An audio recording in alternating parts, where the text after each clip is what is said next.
Hello, is that on? Testing, testing, 1, 2, 3. Yep. Hello, everybody. It's a very friendly-looking crowd.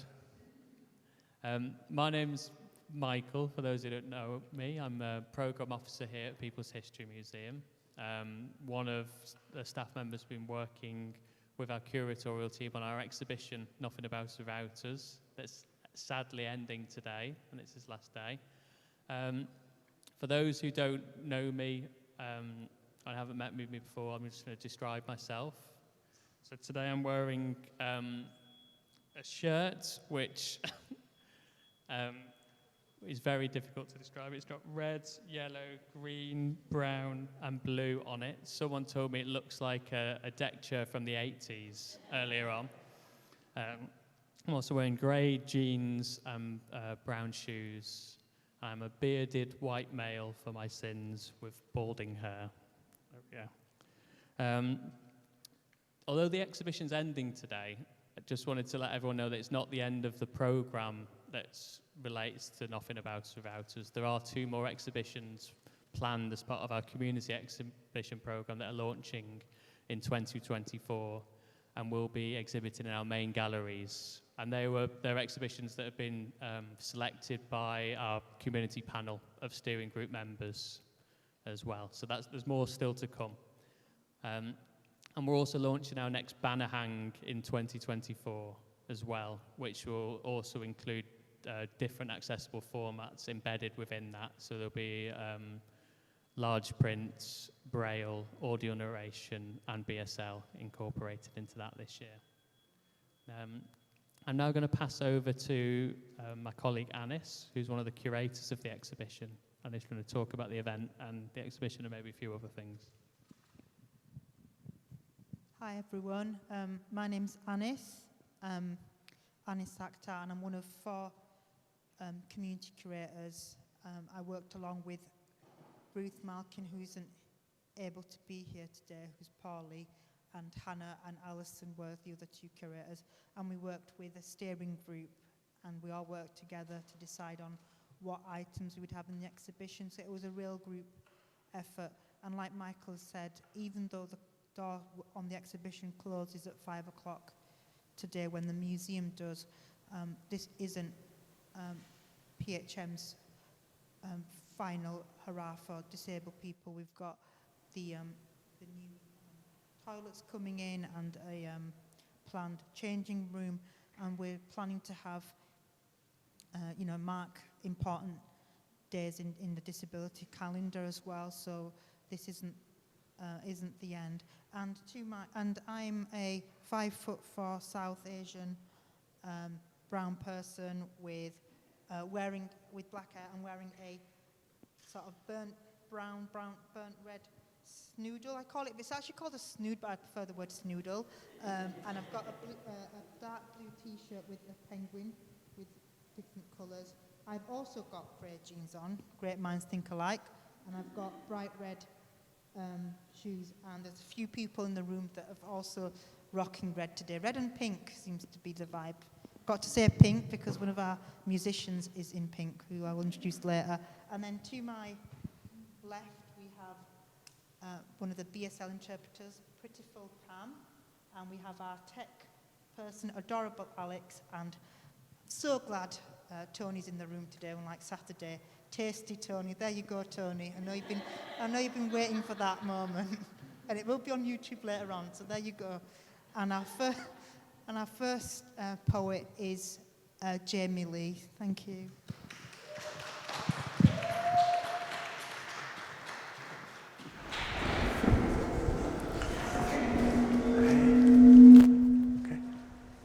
Hey, I'm Jamie. I'm a 6'4" mixed race male with black hair. I'm wearing a black and orange and yellow dashiki top, brown trousers, and blue shoes. I'm a poet and spoken word artist, artivist, and performer. I'm also bi, neurodivergent, and mixed race, so I'm really passionate about racial justice, disability and sexuality acceptance. In 2016, I performed in a play called Climate Affair with Contact Young Company, and that introduced me to the subject of climate change. And through that, after that, I got involved in some of the first protests of Extinction Rebellion around Manchester, and that got me really heavily involved in that.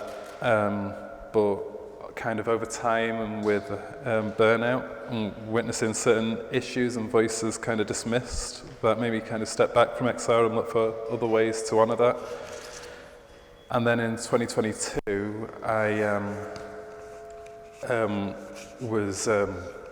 sorry, what am I saying? 2022, I was part of Concept Theatre's Future Fire programme, through which I was able to develop some pilot writing and discussion workshops for my project Say It Loud, which looks to give a platform to young people of global majority heritage to explore and express how race intersects with other important issues in their lives. And the first workshops focused on the link between climate and race, and this first poem was one I wrote in promoting those workshops. Manchester, city of activism, city of industry, an aging space with the richest history, fighting fascism, yet built on bigotry. Here it's said, we do things differently. Yet, as those who know, and as whilst the climate displaces, chasing the faces of those the state often seems to keep nameless, despite the warmest embraces of some of our neighbours, there lies the basis for the realization of how systemically racist a place this great nation remains. The news, flickering like wildfire, casts trickeries of light high on cave walls, and political promises pour in like floods, polluting the mind, poisoning the blood. Activists blocking roads, shocking those worker bees trying to traverse these streets to jobs which let them make ends meet, making demands for arrestability, to challenge the authority of climate-killing policies by making citizens assemble, but almost none of them resemble us. Despite the immorally disproportionate impact on the global majority, factions of activists still see race as this distraction rather than central to meaningful environmental action. Corporations bombard the nation with adverts that hurt us on every station, with white lies that try to convince us to buy what they're selling, telling us the latest updates of their gizmos and gadgets will pave the way for a brighter, greener, not today. So much confusion. Who has the solution? How do we break through this green and whitewashed illusion? If there are others like me, and I'm sure there must be, seeking an opportunity to reframe our story, tired of watching someone else do it for me, who want to explore and create our own future, to be true to ourselves, it's time that we come together, stand proud, and reclaim our climate. Say it loud.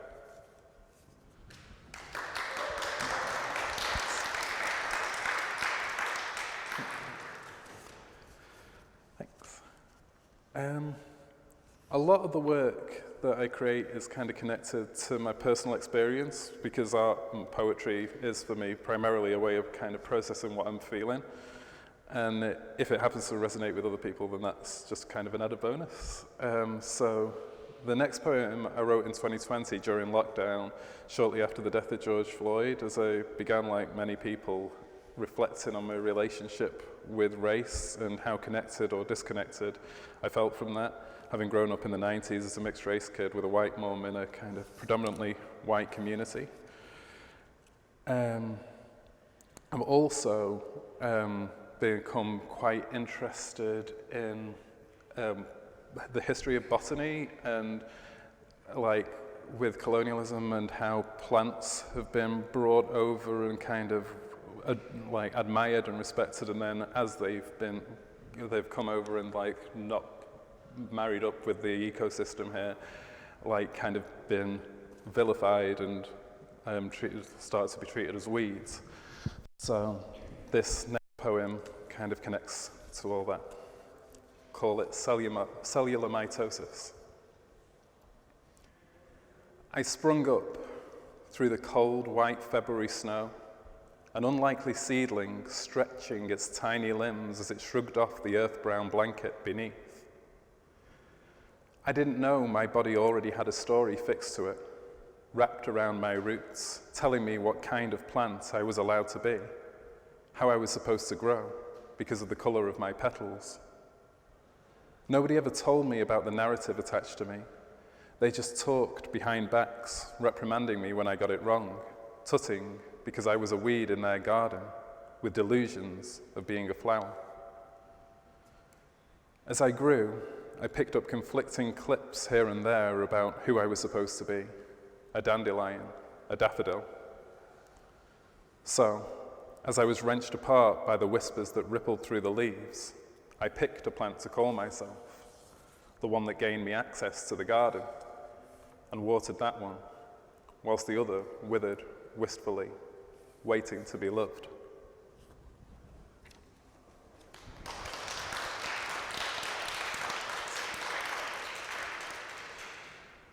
In 2021, I performed in the Wigan version of Darren Pritchard's show Rent Party, which kind of looked at what it means to be talented and working class in 21st century austerity Britain, and drawing on the rent parties of the Harlem Renaissance, where black artists would come together and perform to raise money to pay the rent.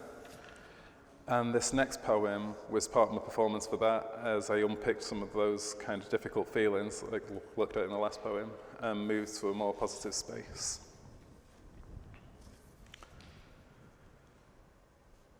I'm unmasking, no longer asking for permission, but basking in the decision to be myself, shelving the internalized ideas and fears that through the years have told me I'm inferior. That is from Nigeria, because I don't meet some arbitrary list of criteria to conform to societal norms and neurotypes. I'm shedding the systemic polemic of eugenics from the medics who think my worth's genetically defined by the melanin in my skin, my neurodivergent mind. I'm rejecting the misconceptions of my self-perception, deceptions that have taught me I'm less able, that it's me and not this slapstick capitalistic society that's disabled by the pathological delusion that its empire is still strong and stable, that I should run away from labels like autistic and black, hateful fables which lack depth. A breath. I'm taking back ownership of my body. I'm taking back ownership of my brain, straining to unpick this rich tapestry of bullshit I've attached to me, to reclaim the years I've wasted in this racist, ableist stasis, to replace this sense of my identity as an atypical, non-white, non-entity, shaking off this imposter syndrome fostered as a black man in a white home, excavating my psychology in an archaeology of self, delving deep into my unconscious to overturn this sense of wrongness deep inside. I'm gonna pick up my guitar with pride, take my rainbow plectrum to the spectrum, let all the notes escape and resonate in discordant harmony, singing melodies of how black is beautiful, of how people got the power. I'm gonna shower this cognition on anyone who'll listen, as I glisten, rechristened by embracing two simplistic facts. I'm autistic, and I'm black.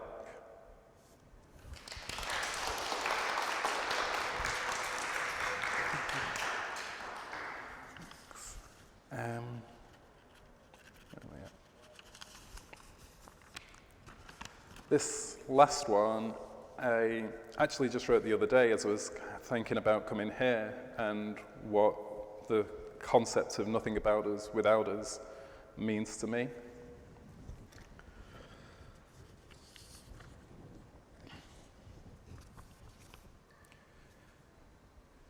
Who decides the definitions? Who publishes the endless editions of dictionaries which push fictions about what it means to be us? Is it the physicians that dictate the boundaries of the conditions of our existence, the hate-reaping gatekeepers to diagnostic decisions, the academicians who envision us only as the conceptual objects of their speculative gaze, guinea pigs in their maze to be tested, Who resolves who gets C's and who A's? Who decides the definitions? Is it the statisticians whose omissions imprison us in the margins of society, who tell us, sit quietly and wait till they're ready to see us? Who decides the definitions? Is it the technicians whose face recognition technologies see certain faces as homogenous, synonymous with criminal in a digital phrenology? Who decides the definitions? Is it the politicians peddling a binary partition of gender permission, who insist on restrictions of sexual expression, whose prohibitions lobby for the inhibition of people from embodying their truth? Who decides the definitions? Whose relentless ambition, through years of activism, petition after petition after petition after petition, in the fight to be given the right to daily living, in a mission to transition to the abolition of this prison, built a coalition of the voices and choices which made this exhibition? Who decides the definitions? Nothing about us without us.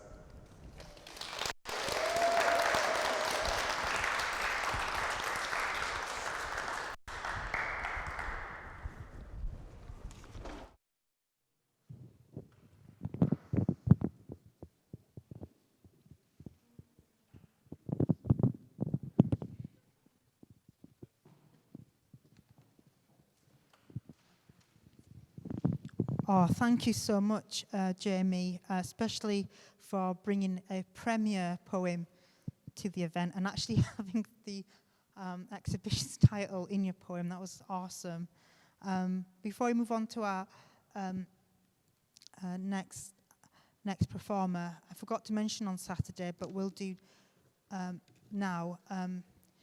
Before midnight tonight, there's been a call out from Dada Fest in Liverpool, so they're looking for disabled and neurodivergent artists in the Northwest, and they will be hosting an event on the 24th of November. So to all the artists here in the Northwest, do apply, and I will see if somebody at the museum can forward the details that were in the Greater Manchester Coalition of Disabled People's newsletter recently. And I used to live in Liverpool and had a phone call with one of the big cheeses at Dada Fest, and I was plugging some of the amazing artists that I've had privilege of announcing and introducing on stage. So up next we have another poet, and it's Pauline Omoboye. I hope I pronounced your surname right. Thank you.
Thank you. Good afternoon, everybody. I can't believe I'm being wired for sound, but yeah, it's a good one.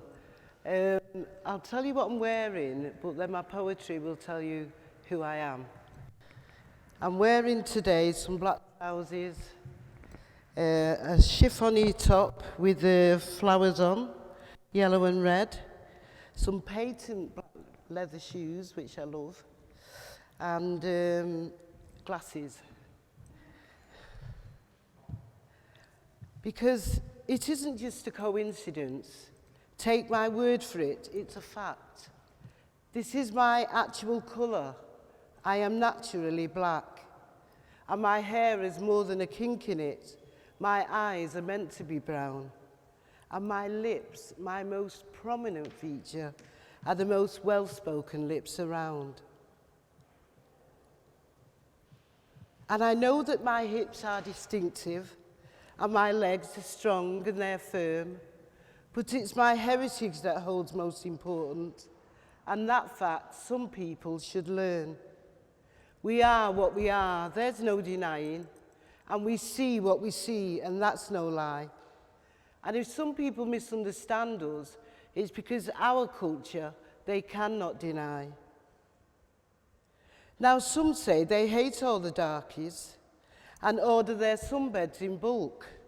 And when their skins are wrinkly and patchy, it's at us that they look and then sulk. So I'll tell you, it's with feelings and a great honour. I'll always stand up and I'll say, I'm African, it's a fact, and I'm happy, and I'm special in a unique kind of way. Thank you.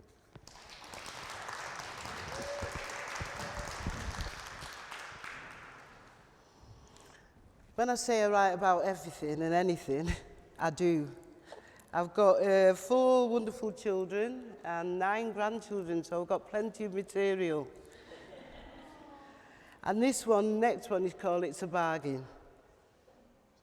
Why is it when you're rushing to get home, you get the wonky supermarket trolley with a mind of its own? You look for the ketchup where only yesterday it was piled in a corner with a fresh tomato display, to find it's been rude to make your shopping even longer, only to be replaced with a copy of Jane Fonda. So you take it in your stride and you head for the freezers, where the 3-for-1s are displayed to tease us, and you know that the offer is only a con. So why is it I get 3 when I only need 1? Then I see bread that has been reduced with tomorrow's date, so I pick up 2 before it's too late, because there's always that shopper, you know the kind, picking up the bargains you've left behind. Then over to dairy, a slice of blue cheese, the smellier the better, the pong is to please. Then out in the distance a screech can be heard. It's that kid from our street who usually utters no words. She's flapping her arms and her mouth is open wide. The noise of her mother refuses to hide. She's having them sweets by the till. They're out there on show. They're there for the children, every mother should know. Then I stand at the checkout in a line of 10, wondering how soon it would be my turn when the cashier announced with a smirk and a smile that her till is now closing, and she points to the mile-long queue. She tells me to join. I feel like flipping her like a 10p coin, but I grin and I bear it. I wait my turn. I pay for the shopping, vowing when will I learn. Then bumping my trolley into man, beast and child, I realise what I came for is still on the aisle. Thank you.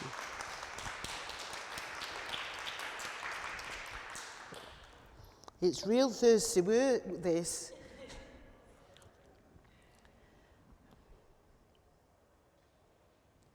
She came to this land, 56. She sailed the ships for weeks, left her homeland and her family. For riches she did seek. Followed her husband to a country for a future she could not predict. To a land of milk and honey. She was made to suffer it. She came with a tiny baby, 6 weeks old, lay in her arms, to a land so cold and lonely, nothing to protect her from harm. To a house with many strangers, in a room fit for a pig, but she made this place a home and raised her kid. And like all the wives before her, she soon found a factory job and woke in the early hours to raise a few measly bobs. Left her kid with an unworthy minder, set out at the crack of dawn, and with 15 others in a minibus, they would travel until morn. The conditions, they were treacherous, and although she did despair, she came to make some money, just enough to pay the fare, and send for the son she'd left behind. No money to take him on the boat, and every time she whispered her sweet name, it brought a lump to her throat. She came to fend for her family, left behind in that beautiful land, where the sun shone and reflected its beams amongst the sand, where the sea so blue it shimmered and rippled laughter in its depth. She came and barely whispered, but often wept. Many tears she shed in silence, and over 2 years she bore a child. She cooked, she cleaned, she polished, worked all the hours that God sent, but work and hard perseverance paid off in the end, because she came, she saw, she conquered. She's my mother and my friend. Thank you.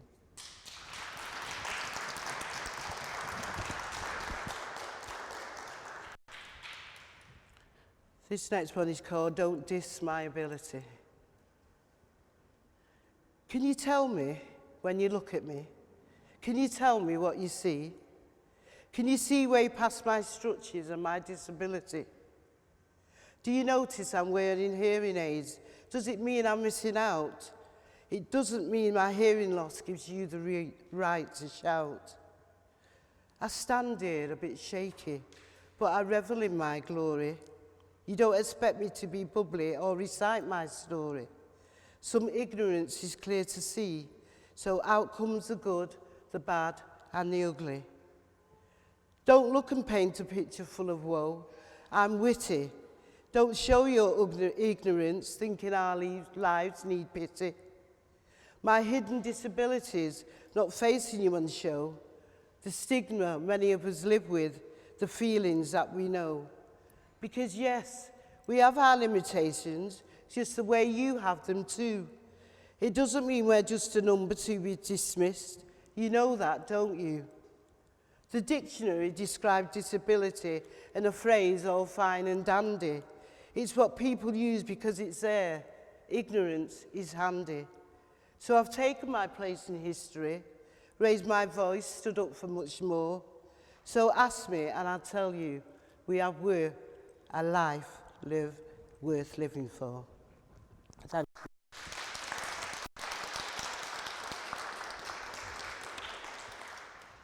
you. Like I said, I've got 4 children. I live in Longsight. Go there, Longsight. It has its good, it has its bad. This next piece is about my youngest son, called Remy. He only has to put 1 foot outside, as natural as can be, going about his private business, just some mates he wants to see. When just around the corner, in wait and ready to pounce, it's a local unfriendly policeman, quite eager to announce. Come on now, lad, where you going? Give us your name, what's your address? I'm only stopping you to protect you before you get yourself in a mess. It's obvious you're looking for trouble. I can tell by the colour of your skin and the clothes that you are wearing. You obviously don't fit in. You're one of those local troublemakers. Just wipe that smirk right off your face. I'll show you my authority. I'll put you right back in your place. I can make your life a misery. Call my mates, put you inside. Now stand up, look up, pay attention. I'll ensure you lose your pride. I'll make your life a misery. It's now to me you've done nothing wrong. I couldn't give a monkey's, oops, a Freudian slip of the tongue. I know your kind look for trouble. It's a noticed statistical fact. And it's proven it's because your colour skin is black. Oh, you don't seem to have a record. I've just radioed to base. It's obvious you've not had a chance to put you in your place. But watch your back, I'll lie in waiting. Just step 1 foot out of line, and I'll make sure that I get you for every relevant local crime. It's really quite a pity. I'll have to let you go. Not even any black chat. Oh, sorry. The code of conduct you must know. But watch your back. You know I'm looking. And when least of all you suspect, I'll be waiting round the corner with my nigger fishing net. Thank you.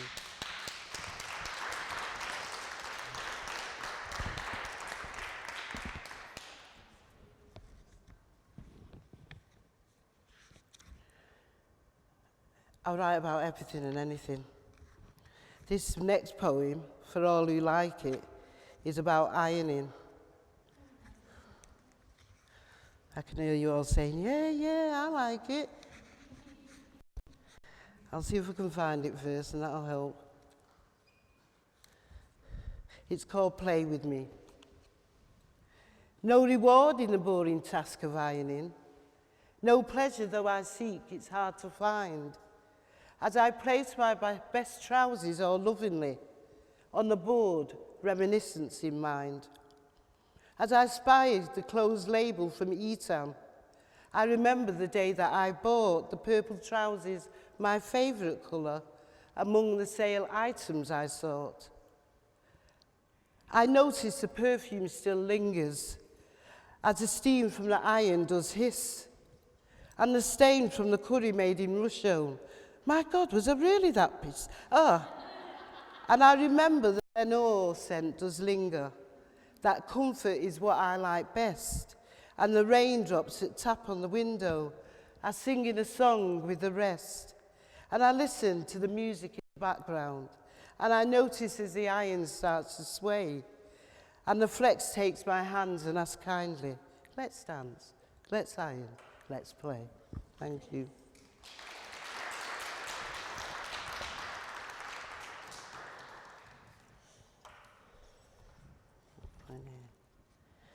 I think I've numbered it right.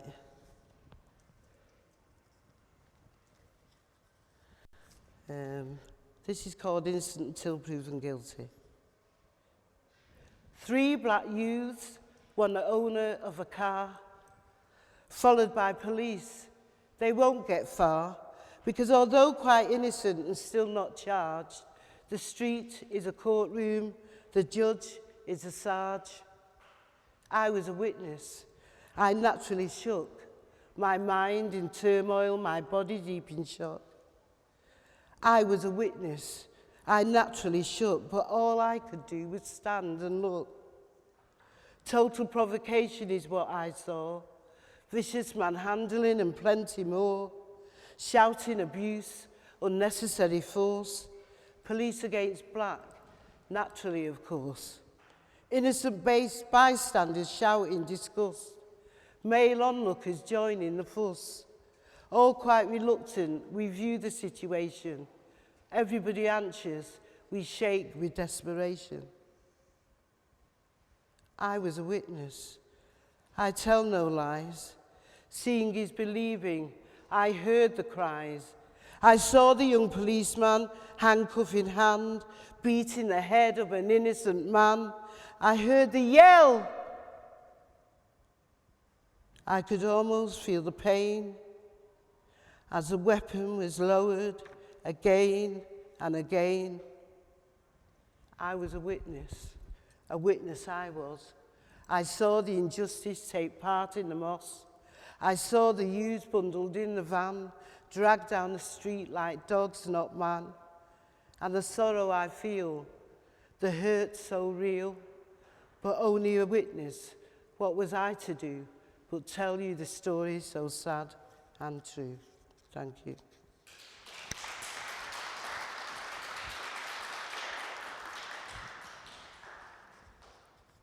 Guess what? I cope. 4 kids, a home, I cope. Electric bill, gas bill, water rates, I cope. Buy new shoes, need a new coat, school trip to France. I think I cope. But then there's grocery bills, headache pills, council tax.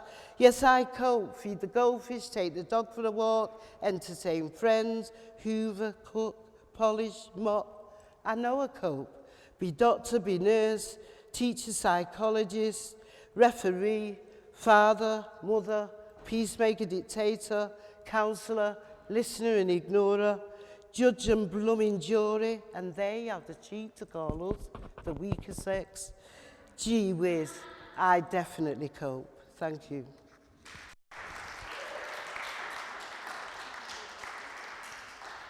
Any more? Would you like to hear another one or two? Okay.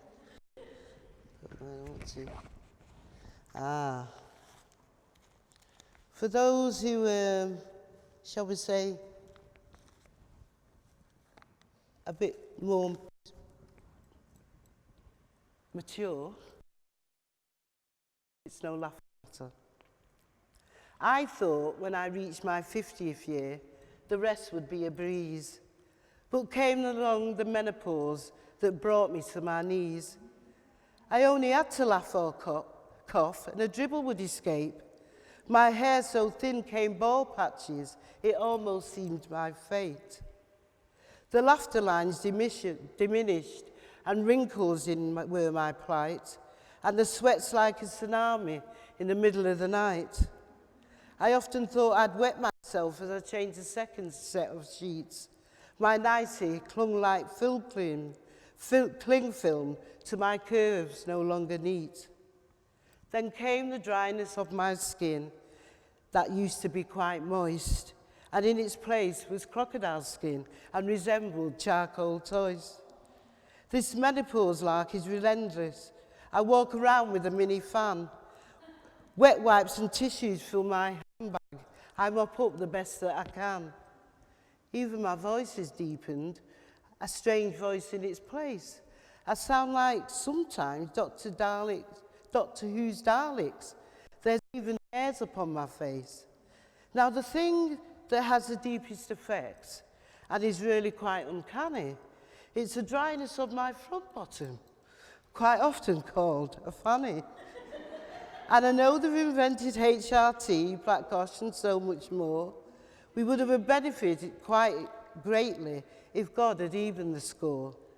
But we are women and quite phenomenal. Every curve, lump and bump we own, a true example of perfection, even when wilted petals are shown. So the next time you look in the mirror, take a long hard look, have no regrets, because the image you see before you proves you're better than perfect.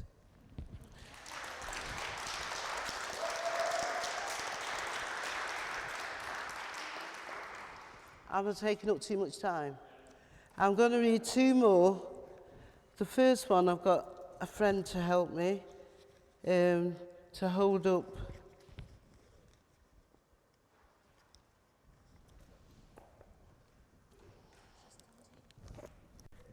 Yeah. Yes, please. You might recognise this woman. They recently on Crime Watch opened up the case. This was 1987. The disfigured body of a sister was found. She was brutally battered and tossed to the ground. She was left to die, and no one heard her cries. And somewhere sits a criminal who calls himself a man. Cunning in his disappearance, blood-stained hands, I just can't understand. It's almost unbelievable, although it's clear to see. Something drastic needs to happen in this society, because once again, an innocent woman was the victim of a murderer. Someone, somewhere, someone must have heard her. Her sisters sit and quiver. For this killer we must deliver. He's degrading. We must do something in our society. Because all the conferences and meetings have still not found this criminal. People move to action to allow justice her will. Find the killer. Find the killer. Let us walk with our heads tall. Not sit waiting for another one of our sisters to fall. We're too lenient to these maniacs. We need justice for these thugs. We are women. We're not playthings, just here to be raped or mugged.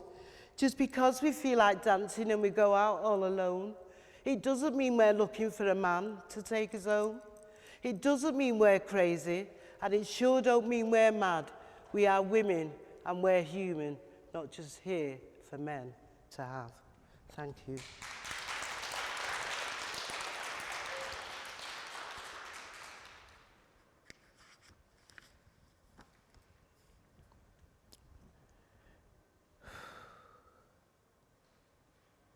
Part of me lived while part of me died. Part of me screamed while part of me cried. Part of me strong while part of me weak, and part of me yelling, the other scared to speak. Part of me here while part of me there. Part of me strong while part lived in fear. Part of me healed while part of me bled, and part of me lived while part of me dead. Part of me present while part of me doped. Part of me wishing, the other part hoped. Part cared for my children while buried inside the hatred and anger, the search for my pride. Part of me willing and all of me able. Then finally I threw the bag cards on the table. And finally solid and all my tears shed, I hold up my head to sing out the words of my favourite song. There's something inside so strong. And by looking within, just see what I found. The best of me brilliant, the whole of me sound. Part of me wicked, the whole of me wow. I'm Pauline, I'm sexy, just look at me now. Thank you. Thank you. Thank you.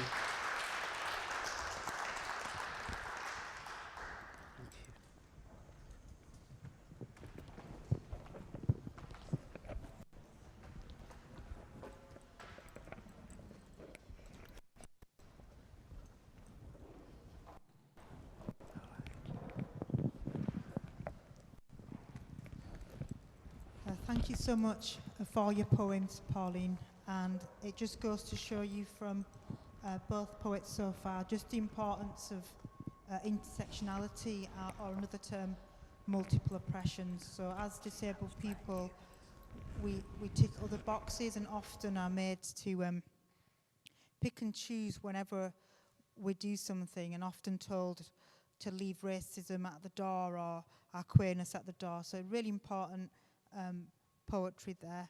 For those who've just joined us, I'm Anis. I'm the Compare. I'm one of 4 community curators for the Nothing About Us Without Us exhibition, which is as you go out the doors and to your left, and it will close at 5 p.m. today. So if you haven't seen it, please go have a look. We're going to have a 15-minute break now. However, we're very flexible, so if people need a bit longer, there is an accessible toilet to the left of this stage, or your right. So if you need a bit longer, don't worry about it, because the next performer is quite a loud singer, so you'll hear them anyway. So yeah, take 15 minutes, but if you need longer, that's absolutely fine. Don't worry about it. And everything is being recorded and will be available on YouTube at a later date, so don't worry about missing anything. Thank you.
1 second.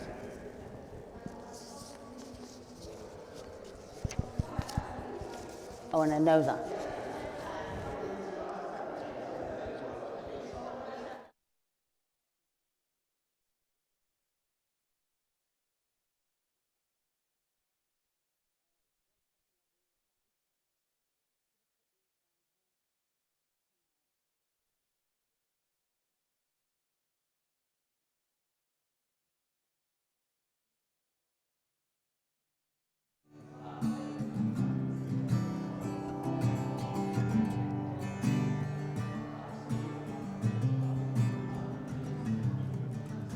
Choices and rights, choices and rights, choices and rights in my life.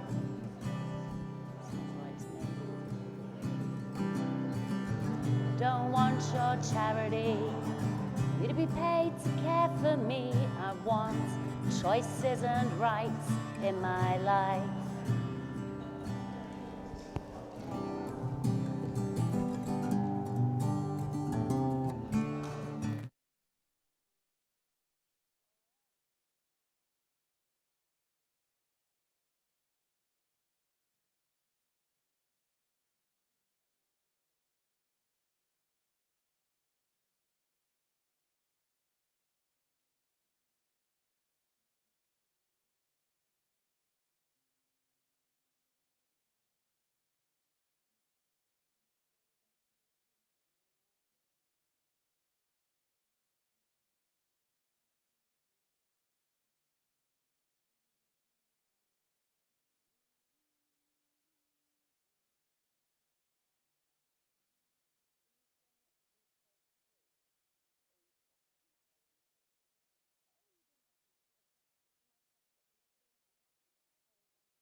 Would you like to introduce Dennis? I'm sure you would.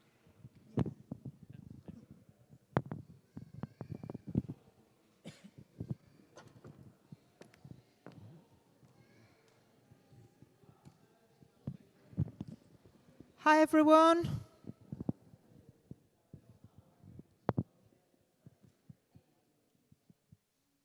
Hi there. Welcome back, everyone. And for those who are enjoying the exhibition, I hope you can hear me in there and will eventually come in. I've been told during the break that there's a lot more people here. So very quickly, I'm Anis. I'm one of 4 community creators for the Nothing About Us Without Us exhibition, which ends at 5 o'clock today. And this morning, I had left Izzy, the intersex red panda, on my table, and I had people coming up to me and saying, can you please introduce your little fluffy animally things. So that's what I'm here for. And there might be some tiddlywinks in the audience, so you might want to put your hands over the ears depending on what content my dear friend brings to this event. It's okay. Put your hands over your kids' ears if you don't want them to pick up words, but they pick up so much from the streets and the internet nowadays, being an uncle of 6 myself. But without further ado, I'm going to introduce my friend and huge fan of Dennis Queen's work. Thank you. Art, sorry, not work, art. Art, my art. Thank you, Anis. Thanks, Anis. I'm so proud to be here today and a bit sad about the closing of the exhibition because it's been amazing. Might say more about that in a bit. This afternoon I'm bringing a few songs from historic disabled artists, some of whom are with us and some of whom are not any longer. I've tried to pick some classic songs that I think kind of speak to what we've been doing as a movement. And it seemed appropriate today to open with a song by Ian Stanton, who was a local activist, and it's called Taking Liberties.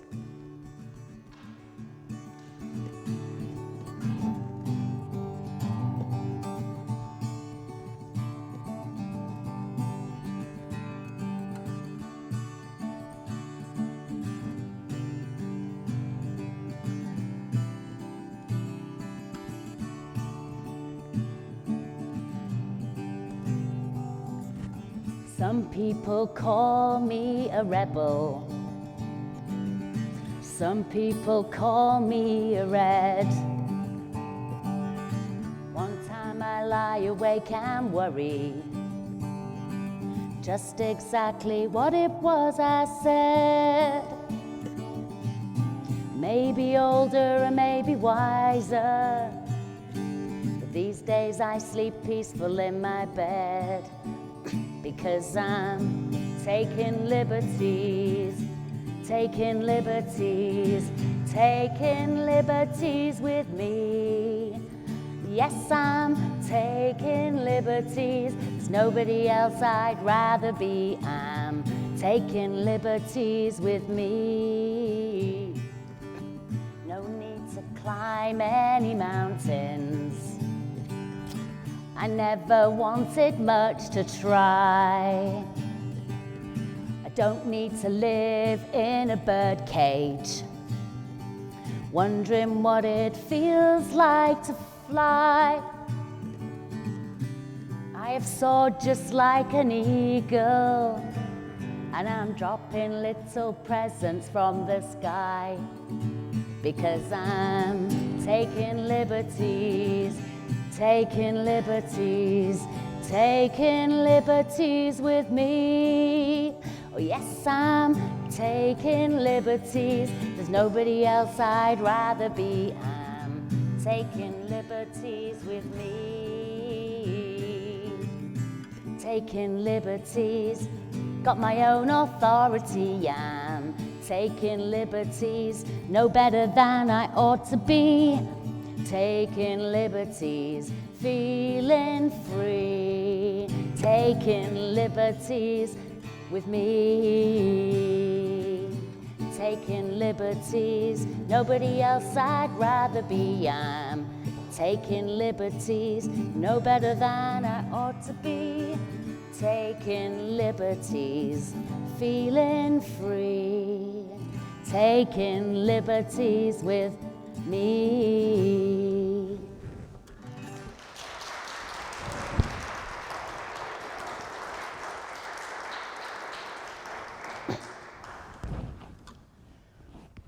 I nearly completely forgot what song I was playing towards the end there, so apologies to everyone who does know the exact order and lyrics of that song for failing you, but don't forget nobody else knows, and as long as we don't tell them, we'll be fine. Okay. This is what happens when you let people with ADHD get on the stage.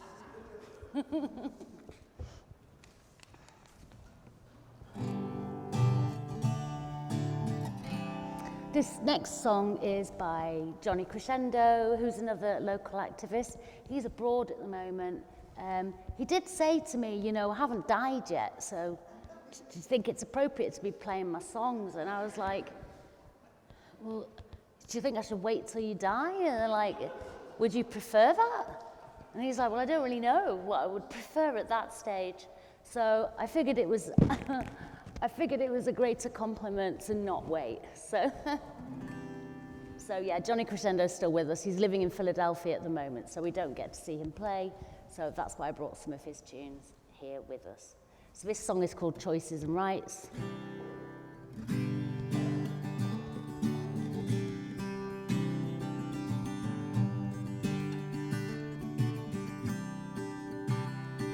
I want choices and rights, choices and rights. I want choices and rights in my life.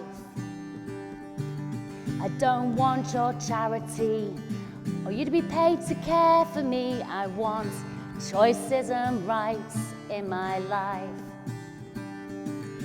I don't want to be in your care or to be stuck someplace out there. I want choices and rights in my life. I want choices and rights.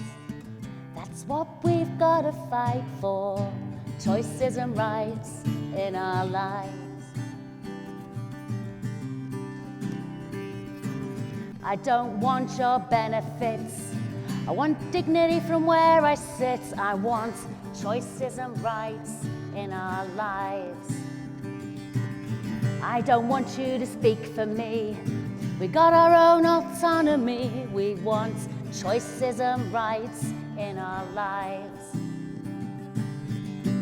Choices and rights. That's what we've got to fight for. Choices and rights in our lives. I don't want your guilt trip. I don't want your tears. I want choices and rights in our lives. We don't need no special schools.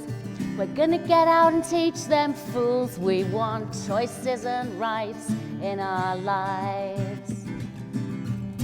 Choices and rights.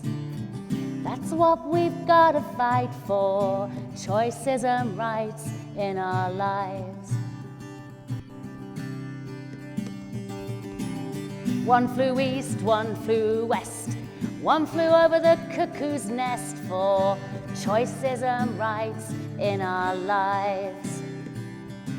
And the white coats are burned on fire as our flames grow higher for choices and rights in our lives. We want choices and rights. That's what we've got to fight for. Choices and rights in our lives. We want choices and rights. That's what we've got to fight for. Choices and rights in our lives.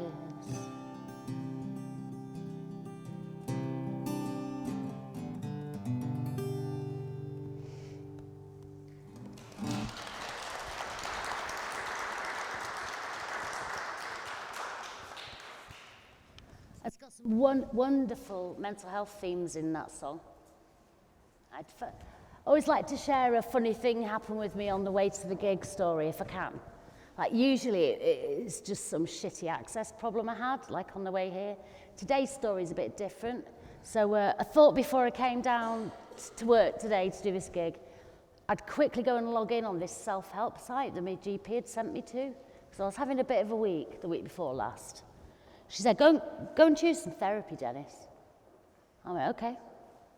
So I went over to the site and I filled in the forms and filled in more forms and filled in more forms. And then it told me I ought to go to hospital. And then it said to me, really sorry, but I don't think we can recommend our service to you. So I was thinking we could just start our own therapy group where we just whinge about therapy. So it could be like a therapy for therapy group. So if anyone wants to join my therapy for therapy group, do let me know. It's not an NHS service, which almost guarantees it'll be better. So anyway, that was today's funny story. I was too mad for the mad people help. It happens sometimes. I guess it's a kind of badge of honour in a way, isn't it?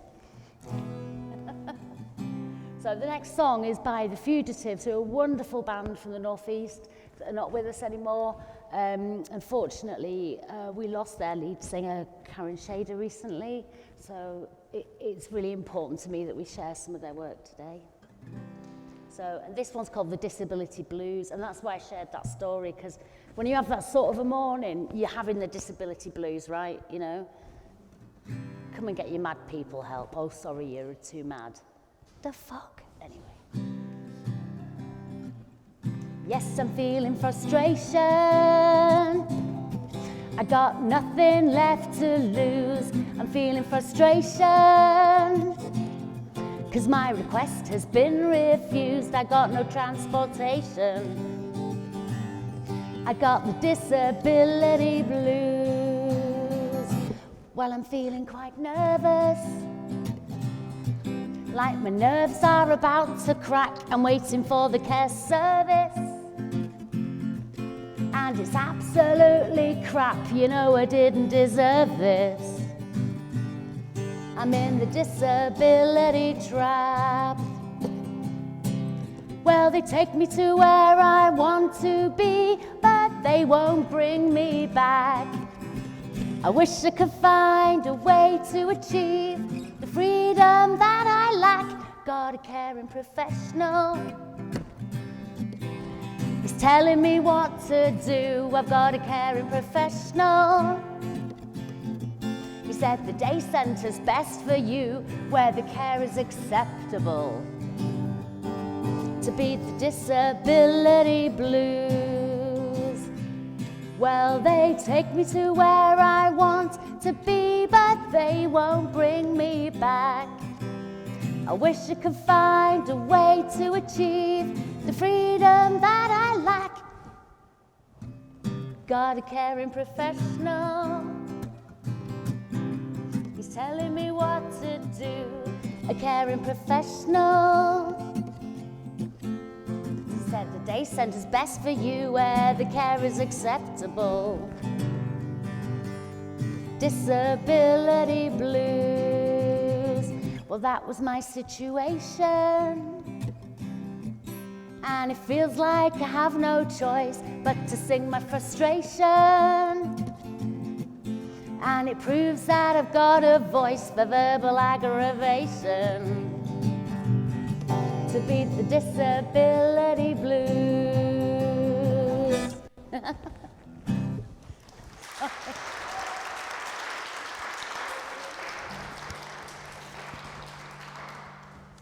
Thank you so much.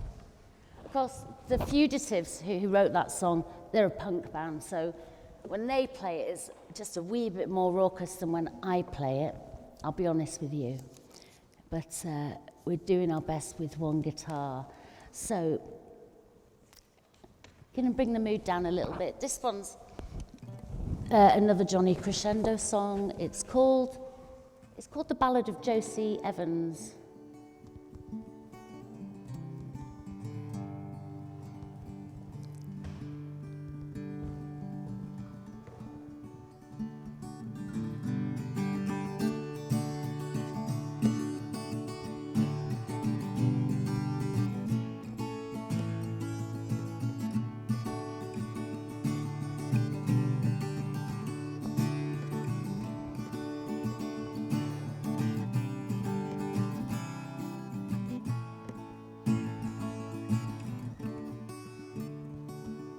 Josie was a wheelchair user. She spent 11 years inside a short stay institution where she was banged up without trial. 11 years the white coats met and talked and analysed, dispensed the drugs politely until one day Josie died. Not me, said the social worker, I was Josie's friend. She was our best customer, I was with her till the end. Our boss said no resources were available at the time. I'm just an employee, I can't put my job on the line. I can't remember the chords, never mind putting my job on the line, Tony. Do you want to play guitar and I'll sing, and then we'll get Pam to come and do the BSL, maybe?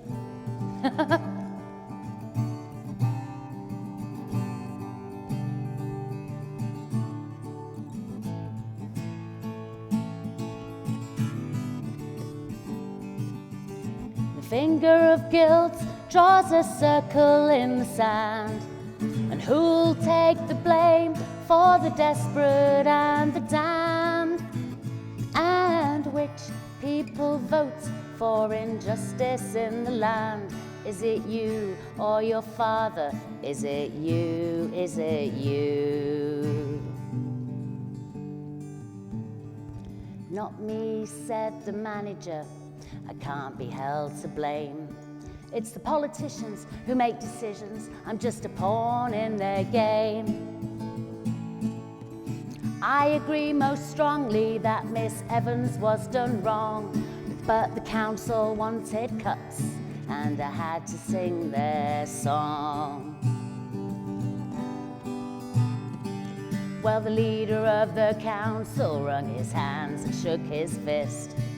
You've got to blame the government for a scandal such as this. Blame Thatcher, blame John Major, blame the ones that put them in. And he went to wash his hands, declaring he was clean of sin. Finger of guilt draws a circle in the sand, and who'll take the blame for the desperate and the damned? And which people vote for injustice in the land? Is it you or your mother? Is it you? Is it you? Well, I give to charity every day, says John Major at the table. It's the very least that I can do to help the poor disabled. Efficiency is what we need, poor management's to blame. Now would you like a small donation to the memory of what's her name?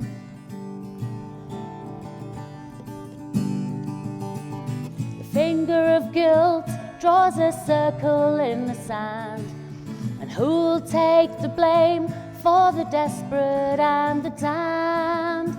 And which people vote for injustice in the land? Is it you and your siblings? Is it you? Is it you?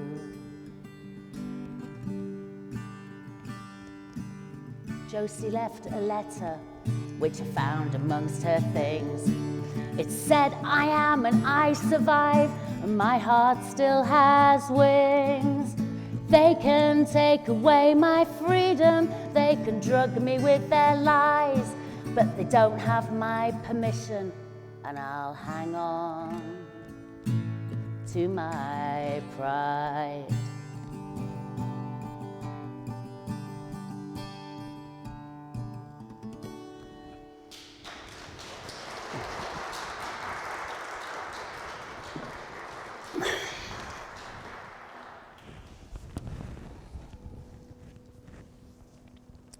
So this next song is called Tragic But Brave. I understand it's by Mike Higgins and Ian Stanton. Now I'm playing a kind of what you call a bastardized version of this song. So Mike and Ian are both very accomplished musicians, and I can't read music for shit. So I have simplified the chords so that I can play it. And any musicians in the room, you'll just have to grin and bear it, loves. If you want to go get coffee instead, there's like a cafe that way, it's fine.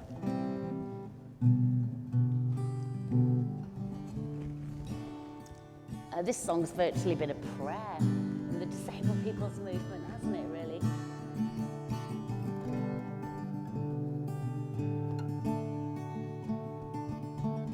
Just a way to ease the boredom, propaganda all around. He swallows all the spiel he's given, deliverance so easily found. He smiles for the cameras and never wears a frown. Until the lights go down, because he's tragic but brave. And he knows that Jesus saves. He could be whole if he could just hold God's hand. You know he's tragic but brave, and oh so well behaved, 'cause he knows it's all a part of God's eternal plan, and he's a sinful man.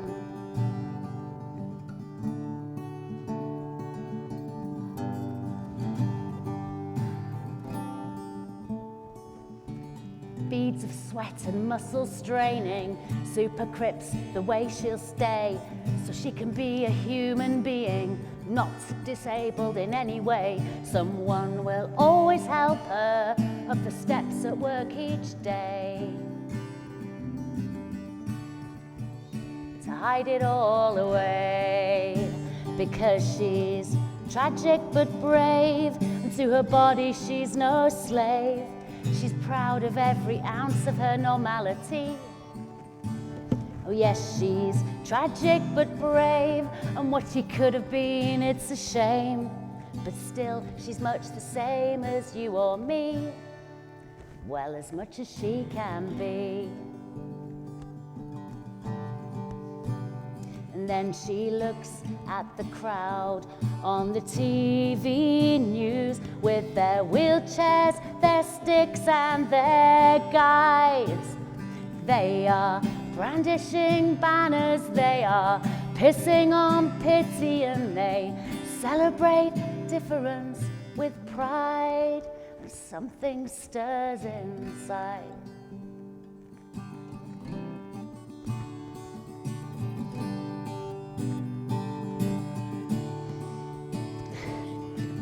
They stumble down the street with shopping. All the people smile their way. Oh, what it is to be independent, they will gladly hear them say. Falls through the front door and rubs the pain away. It's just a part of their day, because they're tragic but brave, and they will be to their grave, to soldier on and overcome their needs. Oh yes, tragic but brave, never been one to complain. Other people have all the problems that they need, so what if his wounds bleed? And he looks at the crowd on the TV news, with their wheelchairs, their sticks and their guides. They are brandishing banners, they are pissing on pity, and they celebrate difference with pride, and something stirs inside. Something moves inside. Something recognizes. Something stirs inside.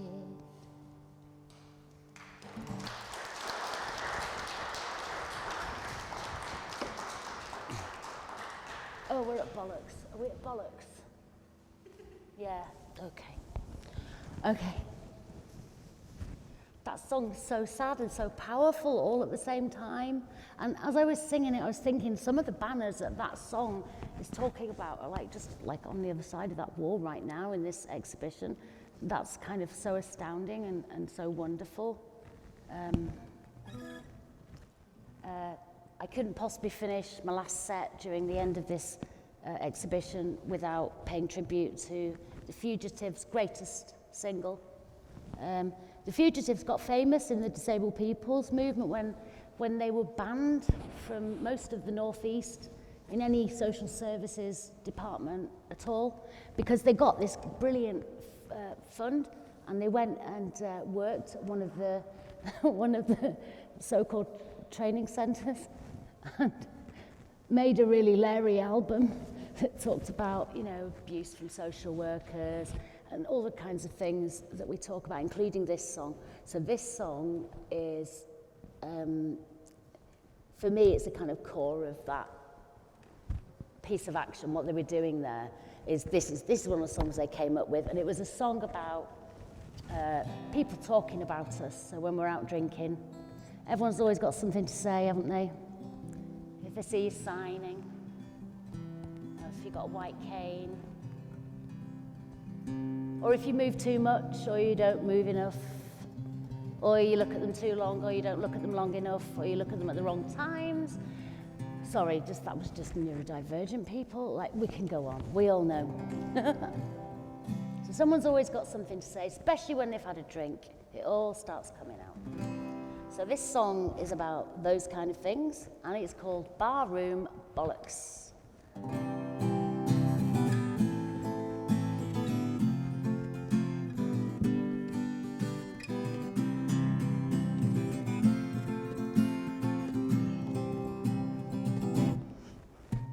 I've gotten out against the poor handicapped. Some of them even drink beer, and I don't mind admitting I mix with them the odd time one wanders in here. I've been known to buy Jack a Newcastle Brown. He's blind and he uses a crutch. We always let him sit here next to us. Mind nobody talks to him much.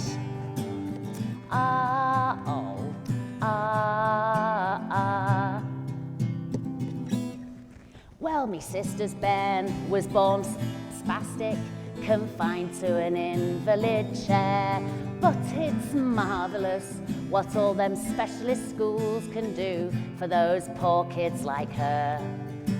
So don't make fun of the handicapped, because some of them have feelings too.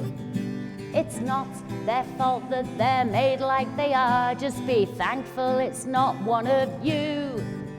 And I think they were sent for a bloody good cause, just to make normal folk stop and think. There, but for the grace of the good Lord, go I. Here, does anyone want one more drink? Yeah. Yeah. Yeah. You reckon that you're our champion, defender of all poor crips? Well, I just can't believe the crap that I've heard that comes pouring out of your lips. You like to keep us where you think we belong, with sentiment and prejudice. I hope that some tosspot talks shite about you next time you go out on the piss. Yeah, yeah, yeah.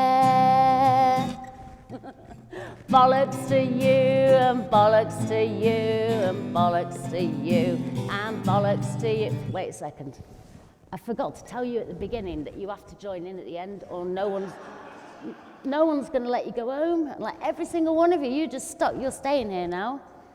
So shall I teach you the chorus? It goes like this. It hasn't got many words. Bollocks to you, and bollocks to you, and bollocks to you, and bollocks to you. You think you can do that? All right, let's do it. You ready? Bollocks to you, and bollocks to you, and bollocks to you, and bollocks to you. Bollocks to you, and bollocks to you, and bollocks to you, bollocks to you. Bollocks to you, and bollocks to you. Bollocks to you, and bollocks to you, bollocks to you, and bollocks to you, and bollocks to you, and bollocks to you.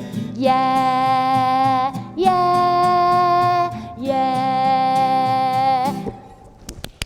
Thank you.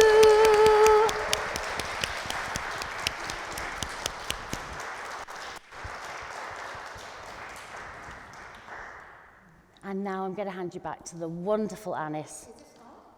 Are you on? Are they on? Shall I use yours? You can use mine, yeah. Friends share, don't we?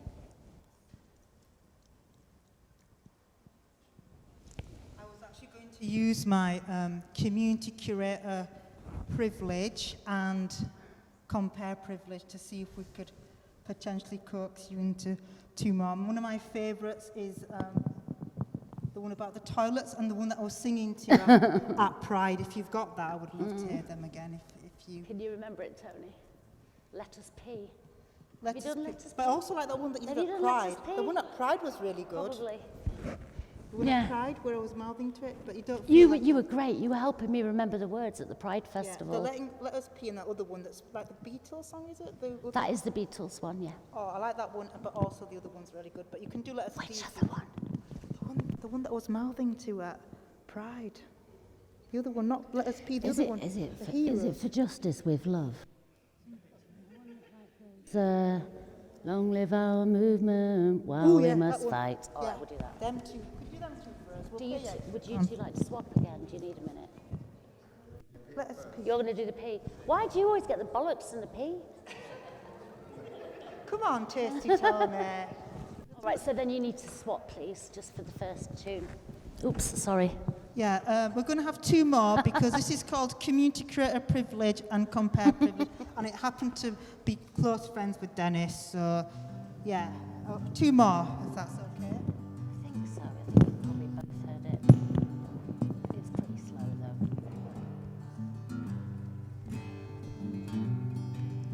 I wrote this at the start of the pandemic.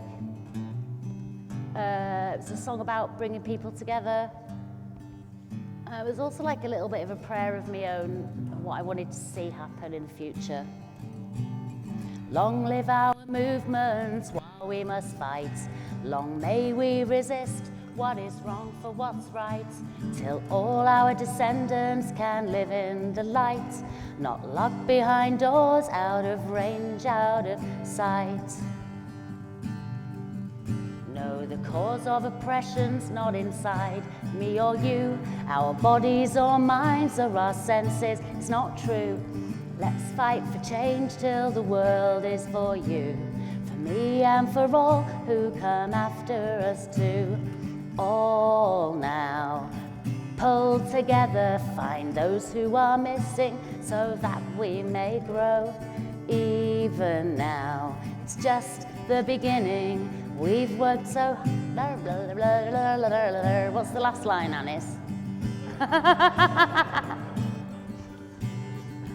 I was just watching you, Anis, and being like, oh, Anis loves this song.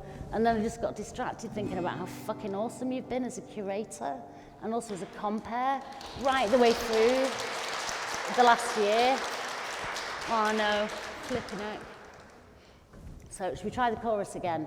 If you sing a bit early, then I'll know the words. We'll be sorted. All now, pull together, find those who are missing, so that we may grow. Even now, it's just the beginning. We've come so far, yet there's further to go. Phew. Let our shared experiences generate change. Leave nothing undone, fight in all of our ways. Leave no one behind, use well all of our days, till we pass over and go to our graves. Times once again are becoming so tough, and these social distances feel pretty rough. The carnage our people face is more than enough, but we'll rise again soon for justice with love. All now, pull together, find those who are missing, so that we may grow. Even now, it's just the beginning. We've come so far, yet there's further to go. Remember activists gone before us, the powerful traditions entrusted to us. Tell radical stories so no knowledge is lost. Our emancipation's still waiting for us. Ooh. All now, pull together, find those who are missing, so that we may grow. Even now, it's just the beginning. We've come so far, yet there's further to go. All now, pull together, find those who are missing, so that we may grow. Even now, it's just the beginning. We've come so far, yet there's further to go.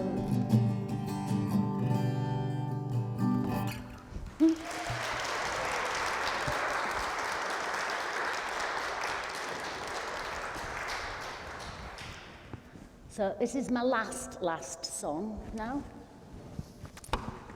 I know, I think I'm dead funny. So this is a song that is pastiche. I think that's the right word for it. Sounds fancy enough, doesn't it? So I borrowed a song from the Beatles, changed some of the chords for easier ones, and changed the whole story to one about bathrooms, because bathrooms are such an issue for at least some of us disabled people. Finding one that's accessible, finding one that's got the things in it that we need, or things that we can reach, or the kind of changing facilities we need. And also, at the time I wrote this, the trans community were having, and obviously still are having, a lot of problems with people who call themselves gender critical and who believe that trans women should not be allowed to use the women's bathroom. So it was a song kind of as a mishmash about both of these issues and about freedom of access to pee, because if you can't pee when you're out, you can't leave your home. So, and the last thing we need as a community is more people stuck at home. We're trying to go the other direction and having less people stuck at home. So, and it's ripped off from the Beatles song Let It Be, which is a really tasteful song. So I've spoiled it a bit, really, but I don't mind. It's called Let Us Pee.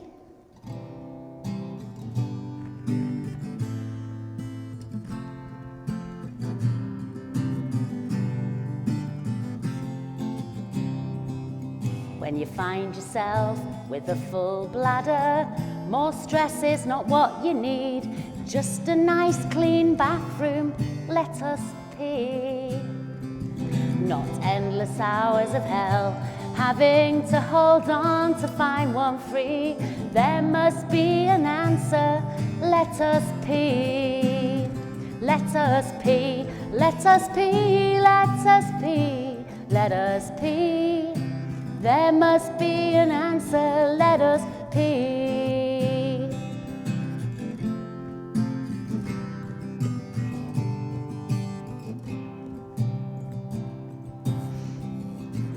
If you find yourself cut short in public, it could be solved easily if folks would mind their business and let us pee. Yes, we know where we're urinating. Why don't you mind your own pee? Stop gender policing and let us pee. Let us pee, let us pee, let us pee, let us pee. Stop gender policing and let us pee.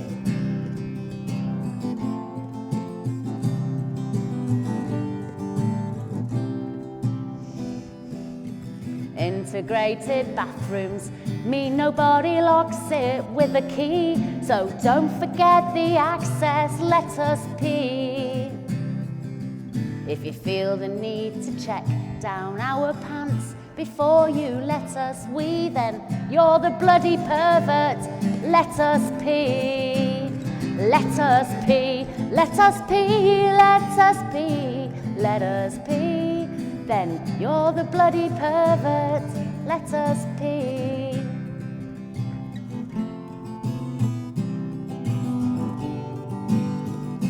Let us pee, let us pee, let us pee, let us pee. Stop gender policing and leave us be. Leave us be, just let us pee.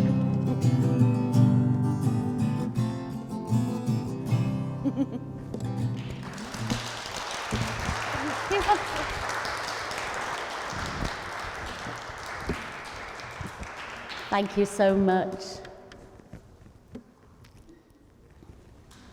I'm just going to hand you back to Anis again.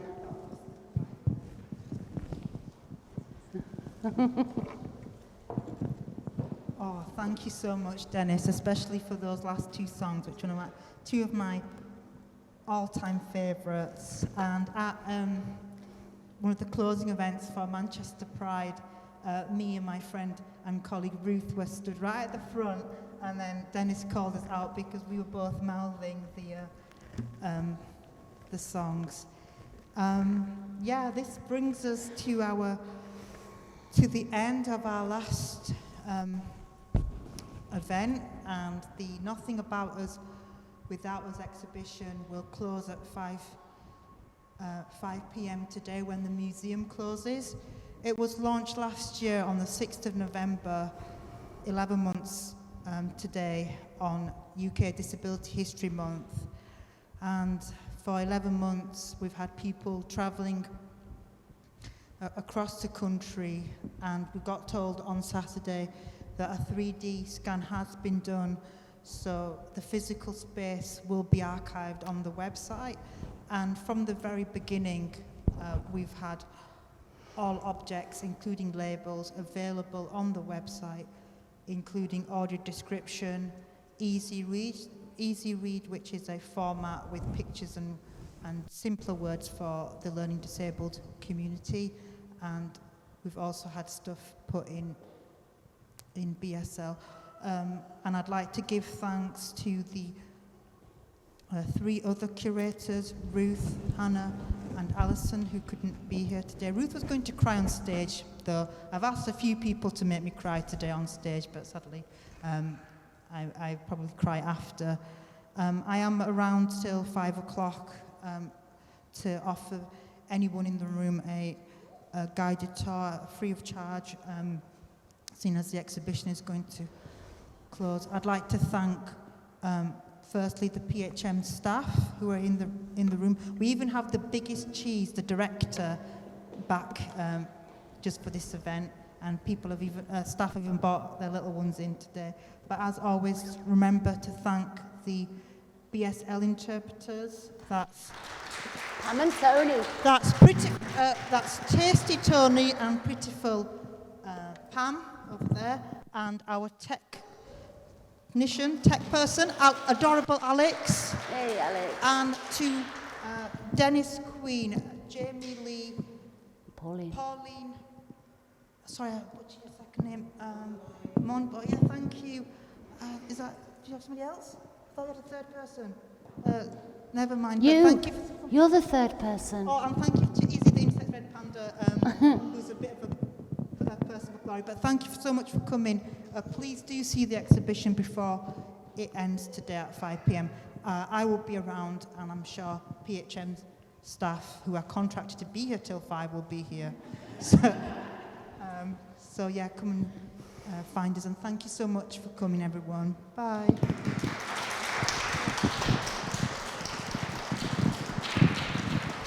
Oh.